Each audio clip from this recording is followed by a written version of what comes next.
Welcome to Health Live at Seniors Today. It's been an amazing journey that we've had with Seniors Today. We've just completed 5 years of existence. And the health webinar series, as you all know, has been around since we've been going relentlessly since June 2020. We've been having this session every Saturday at 5 p.m. And today we are delighted to have a veteran doctor with us, Dr. Alan Almeida. Dr. Almeida is section head nephrology and consultant nephrologist and transplant physician at the PD Hinduja Hospital and Medical Research Center in Khar, Mumbai. He is an MBBS and MD in internal medicine from the GS Medical College in Mumbai, an MNAMS in nephrology, and a postdoctoral fellow of the University of Missouri in the US, and a fellow of the Indian Society of Nephrology. We have Dr. Almeida here, and he's going to be speaking about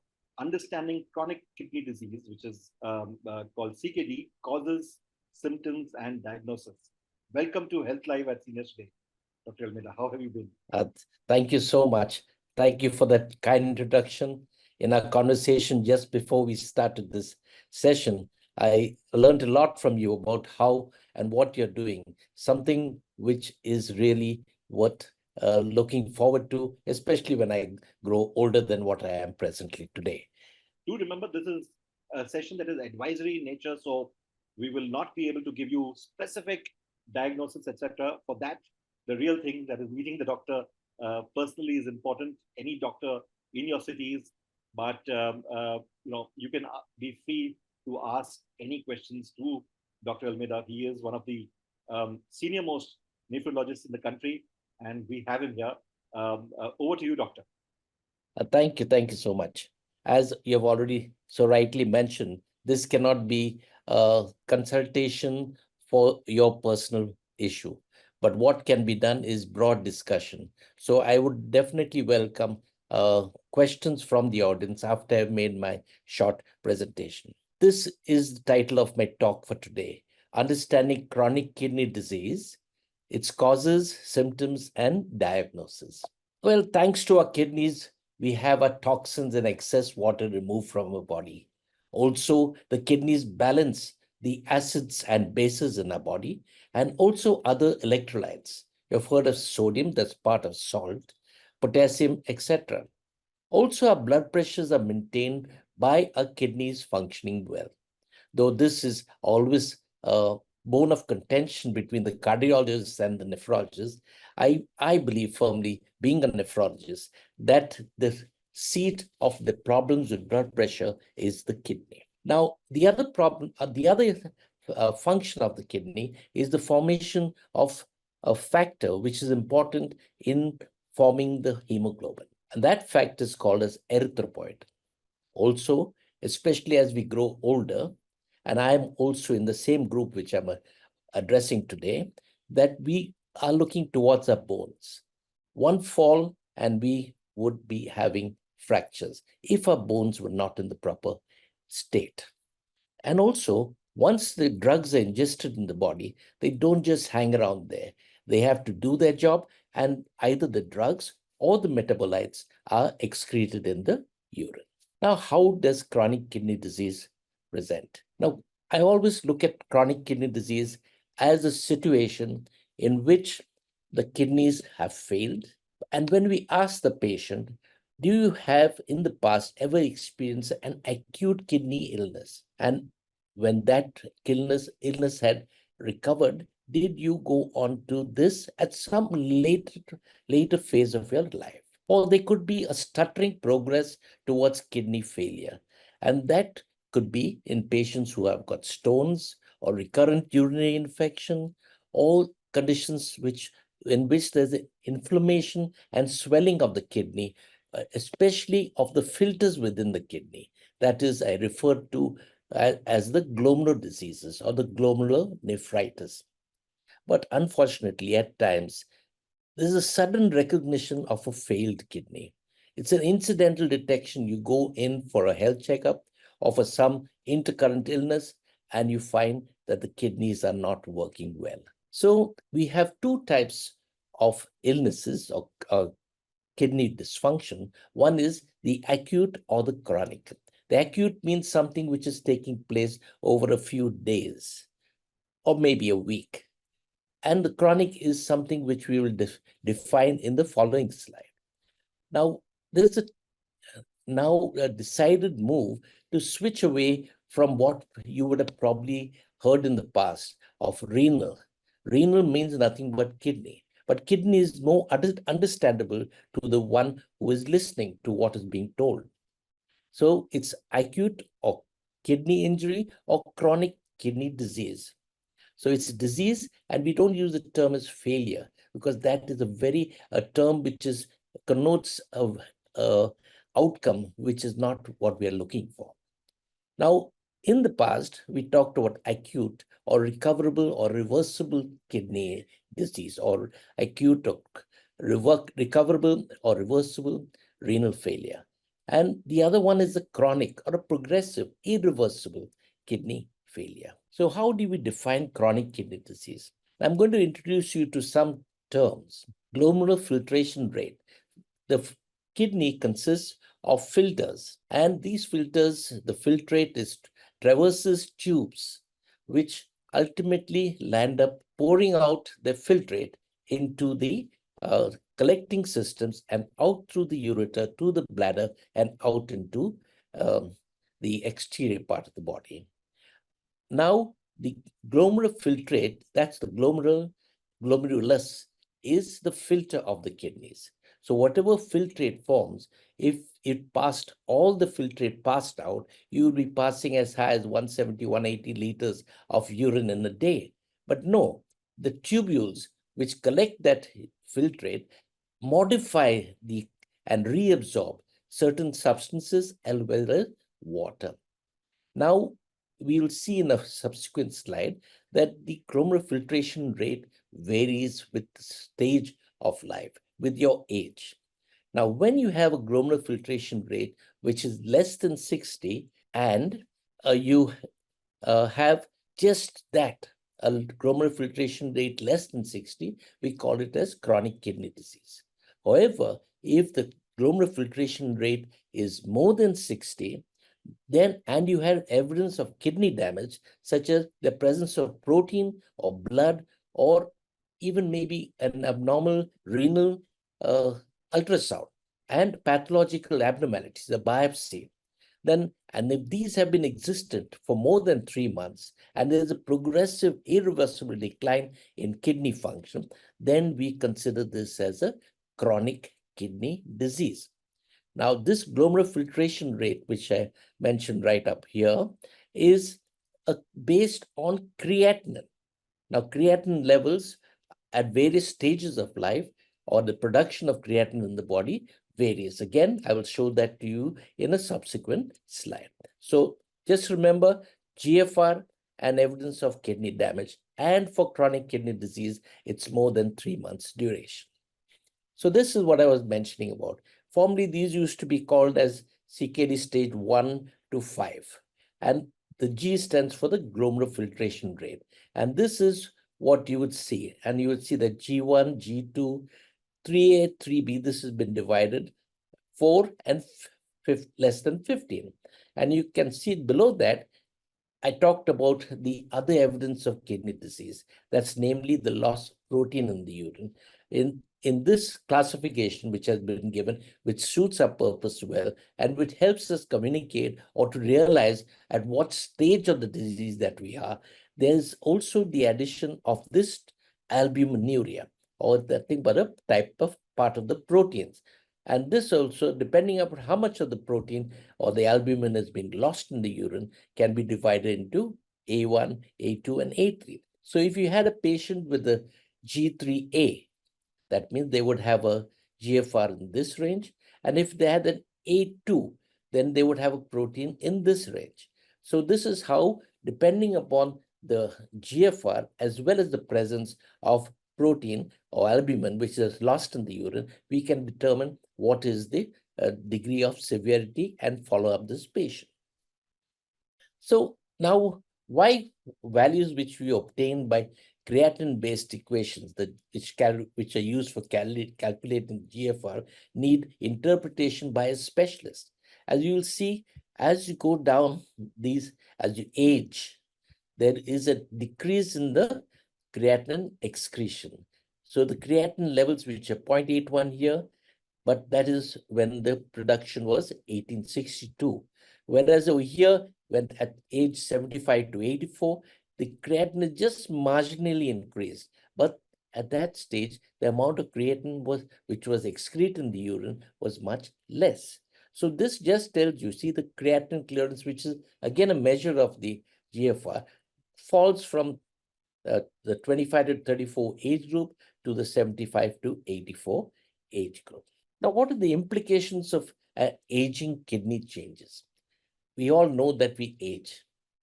Now, when we age, we expect a decline in the GFR or the function. So there is, however, no way when you can reverse the age-related declines in GFR. Neither can you halt it. So if you age, you have to age and age gracefully. The age-related reductions in GFR could require medication dose adjustment for certain drugs. And the lower the GFR puts the older adults at higher risk for an acute kidney injury. That acute kidney injury is an insult to the kidney, resulting in an acute, I talked to you about hours to days to a week, in which the kidney function falls. And that is because you don't have any kidney reserve, because you have already, due to the aging process, lost some of the function which you had when you were 25. So overall, however, the age-related declines has little or no effect on life expectancy. Now, how do we know about these age-related declines, which is normal? We get all this information from studies which have looked at the pre-donation, I mean here, the organ donation, GFR, and this should be appropriate to donor's age. Now, when some patients come in and they want looking towards a kidney transplant, and we ask them who are the potential donors, they will give ages of the donors which were in excess of 60, and we would say not too good. Then we will look at what is the GFR in relation to what they are expected to be. So if it is in line with what we expect that GFR to be, then these patients would, these individuals would still be considered to be good donors for the recipient whom they have come forward for. So just looking at this is from the British literature, and this is the measured GFR. And you can see from the age of 20 right up to 80. And you can see the decline in both males as well as in females. Females usually have a slightly lower GFR than the males. And you'll see the 70, where you say, oh, that means this is so much down. But it's appropriate for the age of 80. So this is just to illustrate the fact that related to the normal aging process, GFR decline is noted with age. So this are two pictures. On the left is the normal kidney, and on the right you find a kidney which is slightly smaller in size and which has got a granular appearance. So this is the type of kidney which should be expected in patients who have undergone a nephrosclerosis or a thickening of the vessels within the kidney. So what happens when our kidneys fail? Well, all hell breaks loose, because then the internal environment in which our cells are working, active, they have a disturbed internal environment, and the function would then be hampered. Now, what are the common causes of kidney disease? I talked about acute kidney injury. Now, that could be either because something wrong has been taken or administered, or the conditions in which it was administered were not appropriate. Like if your volume depleted, then certain drugs may have more of a harm on the kidney. Or they could be urine infection and resulting in sepsis, or they could be an obstruction to the urinary tract. That means the urine which is being formed in the kidney is not going down. Or they could be heart failure, an acute heart failure, wherein the heart cannot pump enough blood to the kidney. So the kidney does not get enough blood, does not form enough urine, does not throw all the waste, etc. Now, here is something which is really going to be in the future, going to be a cause of concern, not just to the world, but especially to India. We are the diabetes capital. So we have a lot of patients with diabetes and hypertension. In our dialysis units, you'll find that more than 30 to 40% of patients are diabetic patients who have gone on to kidney failure. Also, you would expect with these patients with diabetes and hypertension to have cardiovascular disease or any vessel disease, which could result in damage to the kidney, the renovascular disease. Renovascular disease means the blood vessels going to the kidney get narrowed. So the blood going to the kidney would be reduced, and that would result in consequences within the kidney. Glomerulonephritis, I talked about the filters, the glomeruli. Now, these could get inflamed and the whole kidney could become swollen. There would be leak of blood and protein in the urine.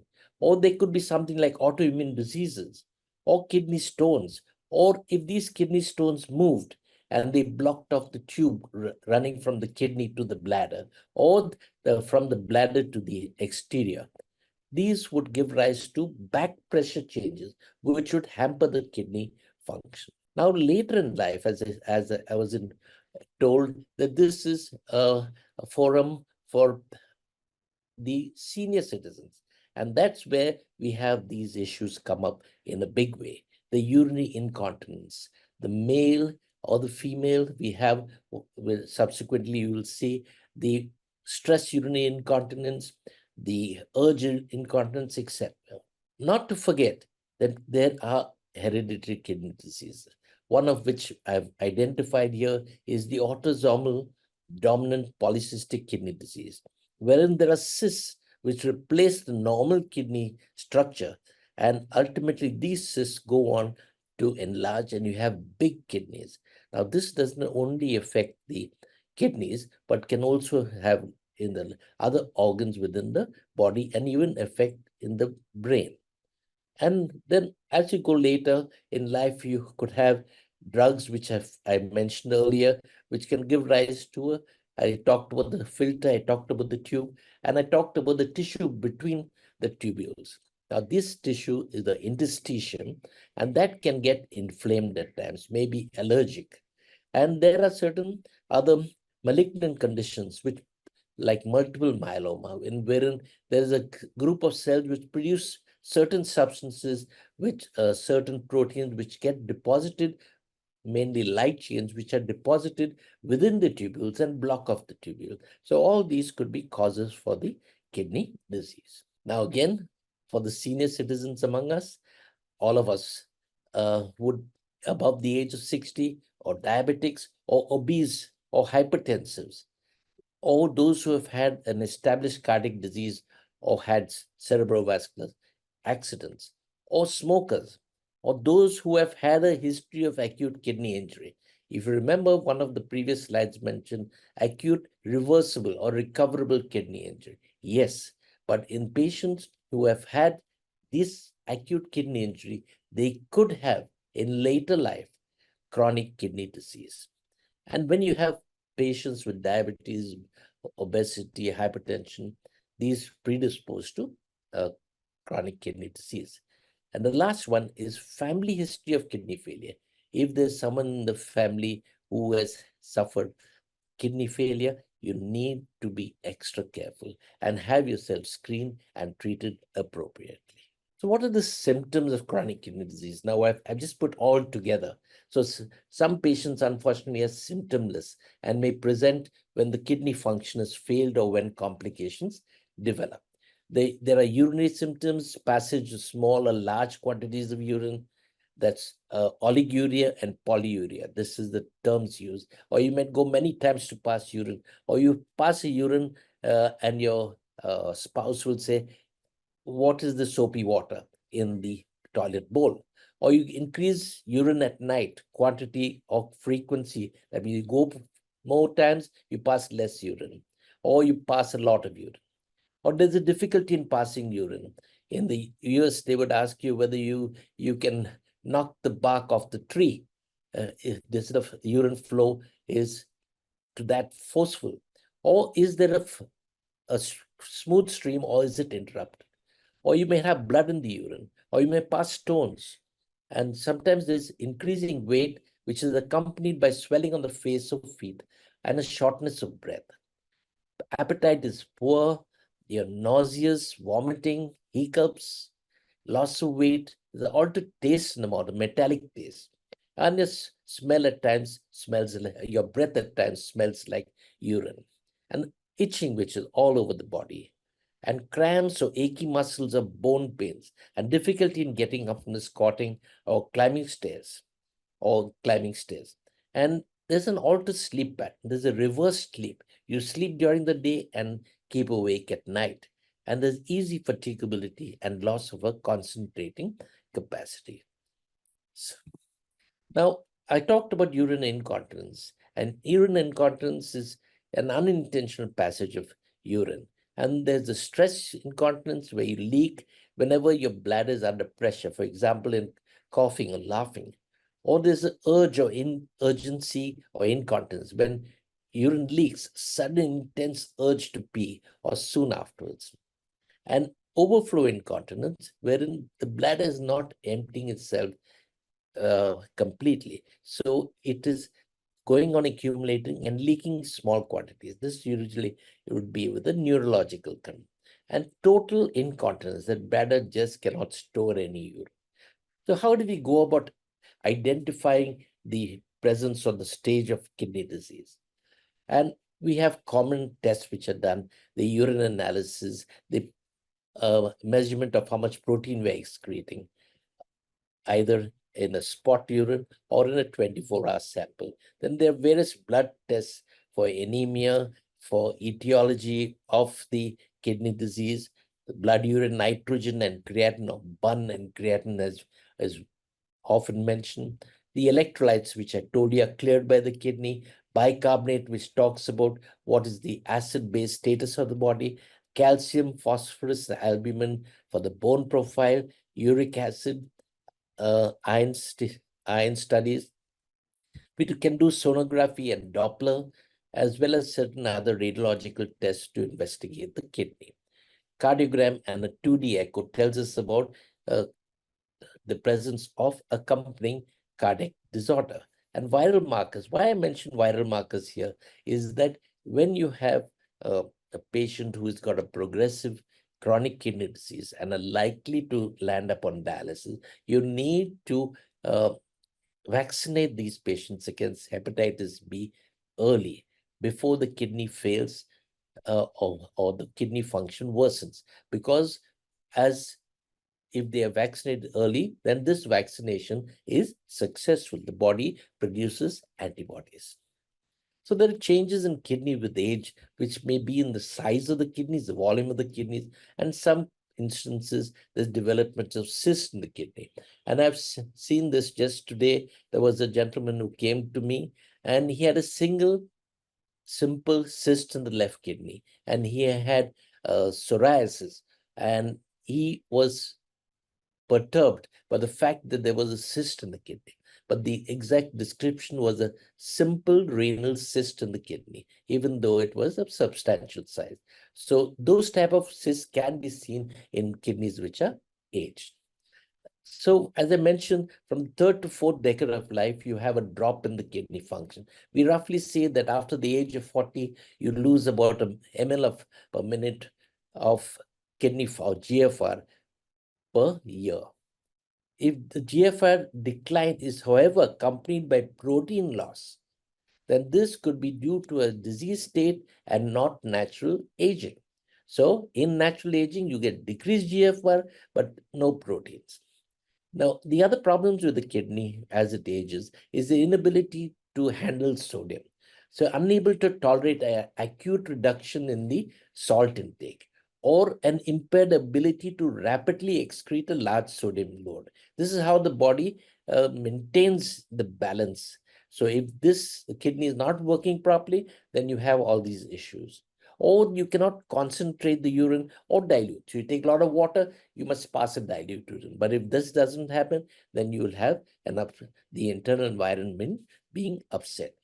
And also sometimes because of the damage to the kidney, there may be difficulty in handling potassium, which is a poison to the heart. So this was basically the topic covering, but here we talk about one aspect I wanted to talk about was the geriatric issues of falls, polypharmacy. You need for many conditions, you need to be treated. Frailty, which I mentioned about the bone disease, bone health, nutrition, and the mood. Then you've got cardiovascular factors, symptom management, electrolyte management, goals of care, the mineral bone disease, which I talked about, and anemia management. So this all constitutes the management of the chronic kidney disease. And this again, I found a very nice acronym, which be active. Blood pressure control, manage hemoglobin by use of erythropoiesis stimulating agents. Management of acidosis. Acidosis, the bone buffers the acid, so bone becomes weak. Management of cardiovascular disease, which is accompanying the chronic kidney disease. Then timing of access creating. This is when you know that your kidney function is deteriorating. You choose the opportune time to create that access for dialysis. Iron supplementation and insulin management in diabetics. Vitamin D again for the bone disease management, and eat a proper diet. So with age and CKD, age is a significant risk factor for CKD. With aging, combination of age and cardiovascular disease in the genesis of CKD. And screening helps to identify CKD in all those with risk factors. So my take-home message to you would be, take care of your kidneys, for they are your faithful companions through life. Thank you. Thank you very much, Dr. Almeida, for a very detailed presentation. And you have addressed so many issues and all the possible concerns that people may have. Those of you who are watching, please put your questions there. You can put your questions on meeting group chat so that we can all see the questions that you are addressing, and then I will put them across to Dr. Almeida. Doctor, we have a few questions that have come in. Sure. One of them, which has come by SMS, is that, Doctor, you had mentioned that there could be kidney diseases could be by hereditary. I've had concerns in my family.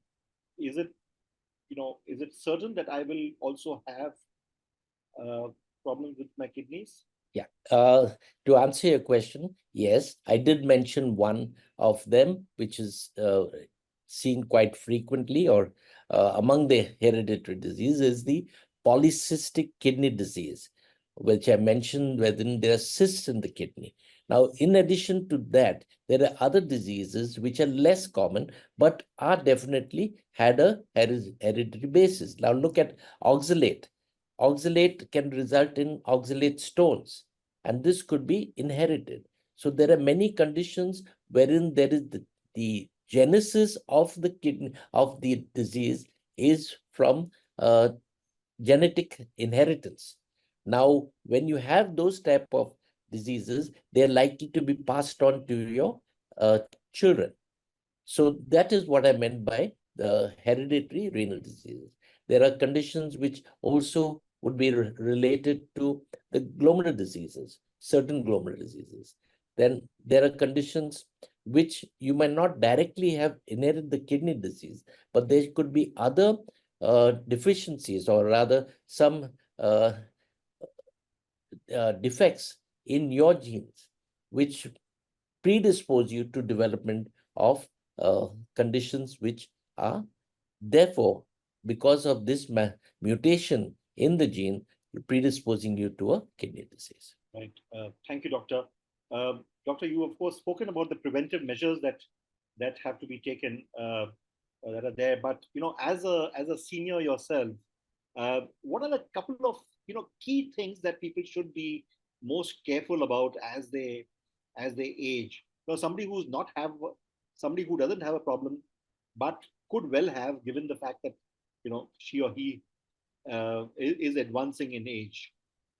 Yeah. So basically, we talked about diabetes and hypertension. So And you many mentioned that the India is the diabetes capital. capital of the world, right? Mhm. So and diabetes and blood pressure and data which has come out from India shows that this is definitely a cause for anxiety. But leaving diabetes and blood pressure aside, what are the other things? Supposing you are not a diabetic or a hypertensive, then what I would consider is conditions like indiscriminate use of medicines, over-the-counter medicines. Now, of course, that's thanks to the government stepping in. We do have less of that happening. Painkillers, if you ask patients, they come in with what do you take? Well, when I have a little bit of body ache, I take a Brufen or a Combiflam. Or how often this has been? Oh, this has been going on for a long time. So analgesics, that's one. This second thing is some. Now I hate mentioning this, but unfortunately, I've had the occasion to see patients who have been on the receiving end of a treatment which has not originated in modern medicine, but in the indigenous form of medicine. Now, having said that, I should make this disclaimer that I am not against the Ayurvedic medicines, but they have not been researched properly. What I need to also mention is that as of today, the government has definitely stepped in, recognized that there has been use of medicines, plant-based medicines, which are not necessarily being prepared in the right format, and which has given Ayurveda a bad name. Now we know that. Forget about that. Recently, there was in the newspaper, there was talk of the use of fairness cream, which was loaded with uh, mercury, and we had a young girl, not a senior citizen, who was affected, and the family was affected by that, and the kidneys were poisoned. So painkillers, these plant medicines, then I remember a patient of mine who came in from out of the city, diabetic, hypertensive, and in the 70 plus age group, and we were all ready to prepare her for chronic dialysis. And then suddenly we decided that they were big size kidneys. So we did a biopsy. And lo and behold, we found that she had what we call as an allergic interstitial nephritis. And it was related to the use of some medicines, uh, Ayurvedic medicines taken for arthritis just before she went into kidney failure. We started her on steroids, and within uh, 24 to 48 hours, she was passing normal urine, did not require dialysis. So these basically, don't be indiscriminate in your use of medicines. Remember, it's not the medicine alone. Sometimes they could be an interaction with other medicine which you're taking, which can cause you to run into bad problems. I don't want to elaborate further. This is sort of my pet topic on medications and the kidney, but this is what I would But would you say that paracetamols or perhaps analgesics are the enemy number one? Uh, they're not, see, in fact, that's the one unfortunate thing that we have as nephrologists. We don't have too many kidney safe uh, painkillers. Like we have what is called as paracetamol, which this where if it's the 500 milligram or the 650 milligram, that's fine. So paracetamol is okay.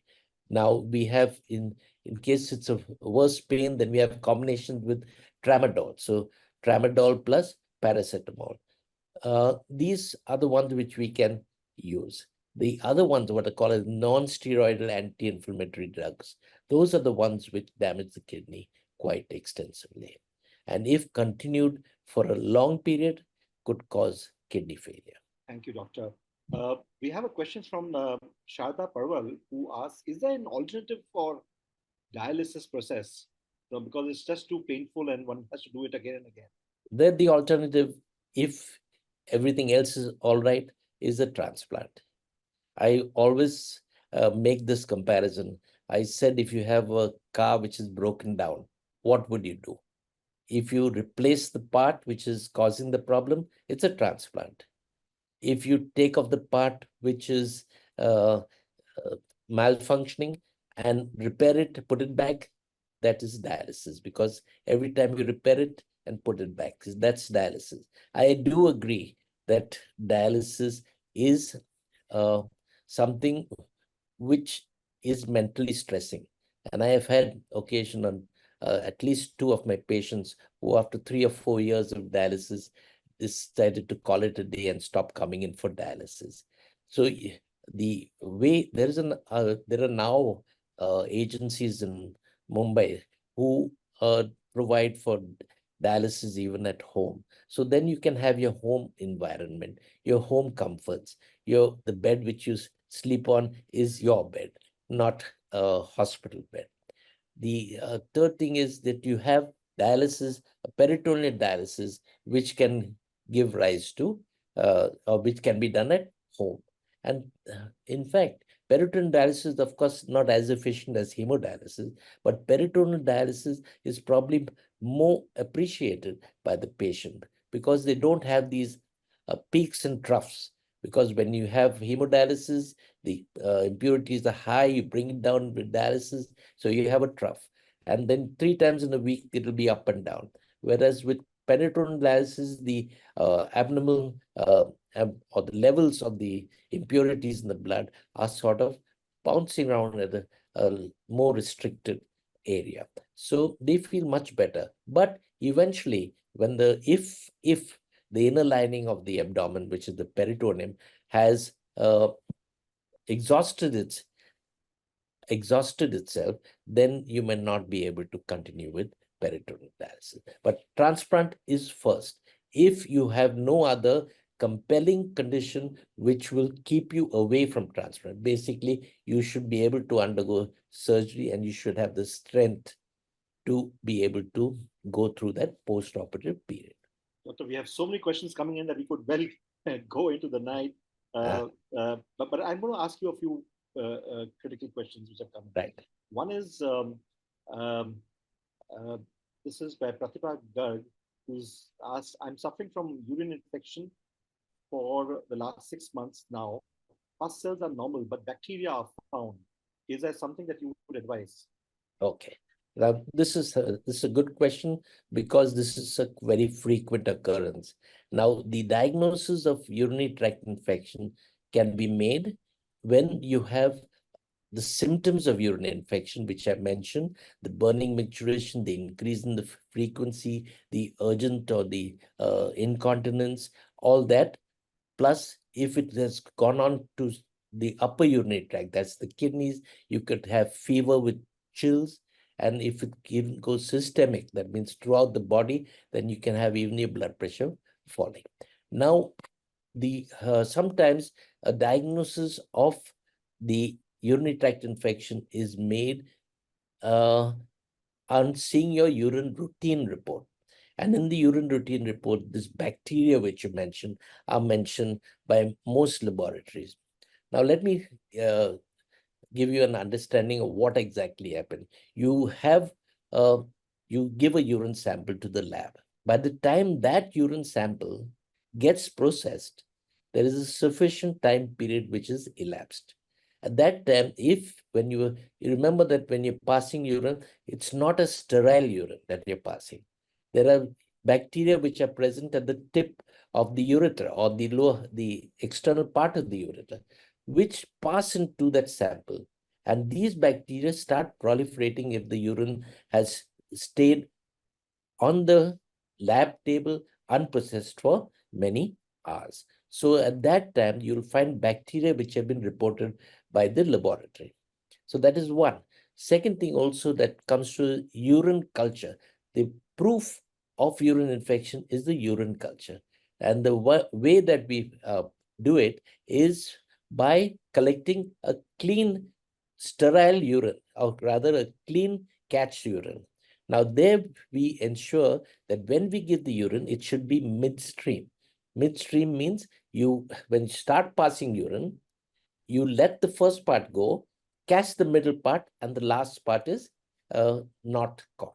So the first and the last part is thrown out, and the middle part is taken up for the urine culture.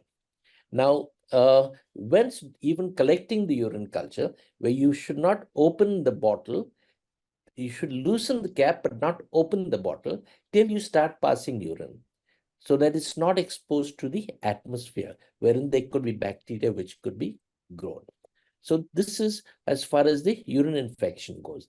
Now, when you say that you've been having urine infection for the last 6 months and there have been bacteria in the urine, you need not, it need not be urine infection. That's one thing. Other thing is, among women who provide this sample of urine, there could be contamination of the urine by the discharge which comes out from the vagina. So that is another reason. So when I look at the urine sample or a report, I talk to the patient, find out the symptomatology and what are the other pertinent information which tells me about whether this urinary sample, the report, is really accurate. So I know we are exceeding time, but I'll ask you a few questions. One is, somebody has asked, how much water should one take, and is barley water an alternative to ensure that? Yeah, I'll answer the second one. I'll answer this second one first. There is no special reason why you need to take barley water. You need basically water. Now, how much water to take? Well, it's basically related to your thirst. Now, in certain conditions, the doctor may advise you to drink less water. One is if you have got swollen ankles or your blood pressure is high or your heart is under stress, then you need to cut back on the water. So depending on, normally, if I was a normal person, I would say you will take 300 to 400 ml more than what you pass out. So if you pass out 2 liters, up to 2400 ml would be what you would be expected to take. If you remember my presentation, I talked about the ability of the kidneys to throw out the excess water, to throw out the extra salt. So when this has been exceeded, or rather this is not happening, then it gets retained in the body. So if you have swollen feet, I will ask you to cut back. And I will ask you to ensure that your weight comes down by not more than 0.5 kilos per day, unless you're grossly swollen. So this is the way we gauge. So use your thirst, and in conditions, health conditions, wherein there is swelling or shortness of breath or blood pressure, where you look at both salt and water restrictions, so as to bring you back to a level which is compatible with a symptomless life.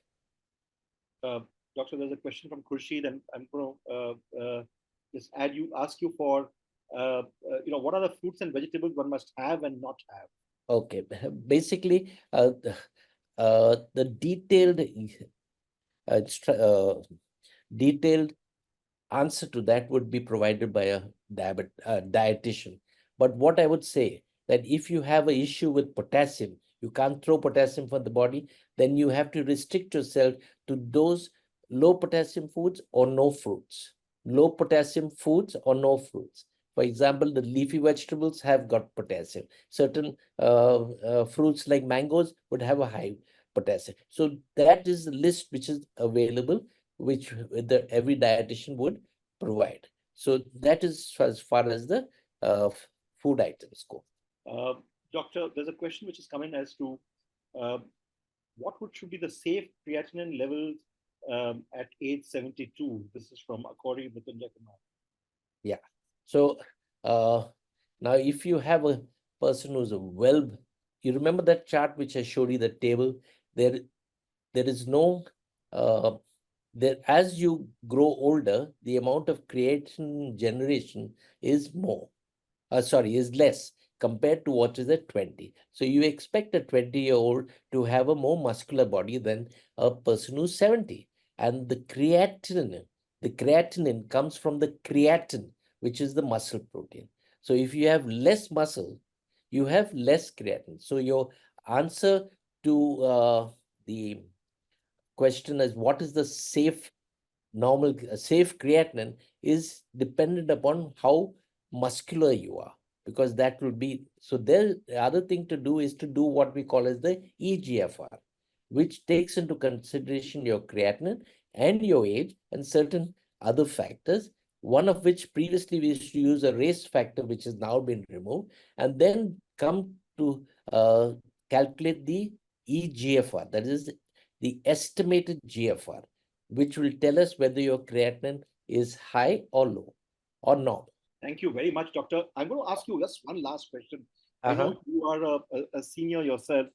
What is, is there one mantra or two mantras that you would recommend to our to various people who are here? We have around 150 people who have gathered here, and around 1,000 odd who are watching it on YouTube.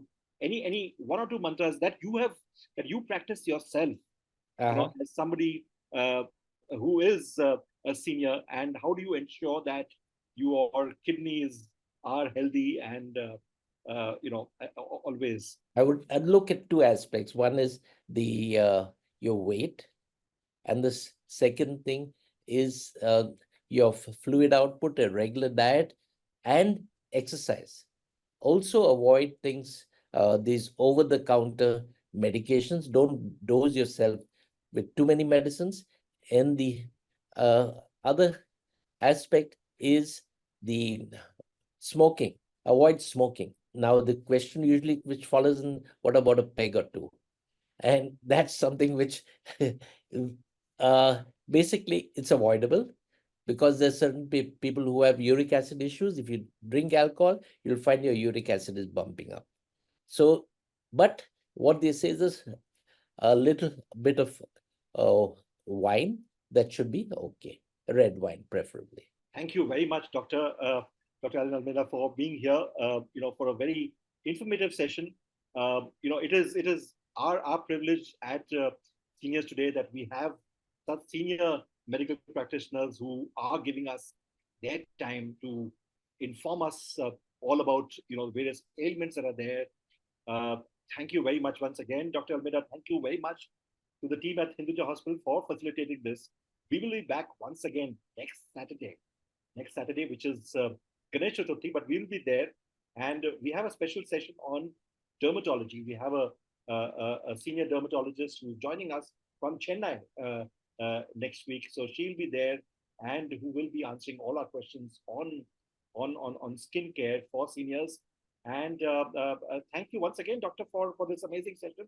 As I mentioned earlier, the edited video and the takeaways, which are written by a medical practitioner, will be there on the Seniors Today website on Monday evening. So you can watch Dr. Almeida's presentation once again and take down all the points. Thank you once again, Doctor. My pleasure. Thank you so much. Happy to be with you all. I hope I have helped. Thank you. Of course you do. Very much. Thank you. Thank you.